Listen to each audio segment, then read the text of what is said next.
नमस्कार. शासनच्या यूट्यूब चॅनलवर तुमचं खूप खूप स्वागत आहे. राज्य सरकारी कर्मचाऱ्यांसाठी आताची मोठी खुशखबर, मिळणार मोठी थकबाकी.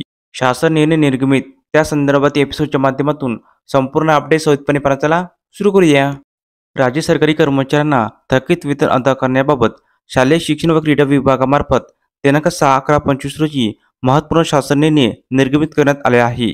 सदर शासन निर्णयानुसार माननीय उच्च न्यायालय मुंबई व खंडपीठ औरंगाबाद येथे अवमान याचिका क्रमांक 10/677/2016 मध्ये अवमान याचिका क्रमांक 568/2017 व इतर संलग्न याचिकेमधील विशेष शिक्षक यांना मानधन अदा करण्याकामी शिक्षण संचालक प्राथमिक महाराष्ट्र राज्य पुणे यांना पुढीलप्रमाणे 2,58,44,856 रुपये फक्त इतका निधी उपलब्ध करून देण्यास मान्यता देण्यात येत आहे. त्यानुसार नियुक्त दिनांक ते ऑगस्ट 2025 पर्यंतचे वेतन अदा करण्याकामी अनुदान वितरित करण्यात आले आहे. तसेच माहे सप्टेंबर 25 ते मार्च 26 पर्यंतचे मानधन अदा करण्याकामी निधीचे वितरण करण्यात आले आहे. थकीत मानधन आणि मानधनाची रक्कम ही संबंधित विशेष शिक्षकांच्याच खात्यात जमा करण्याचे निर्देश देण्यात आले आहे.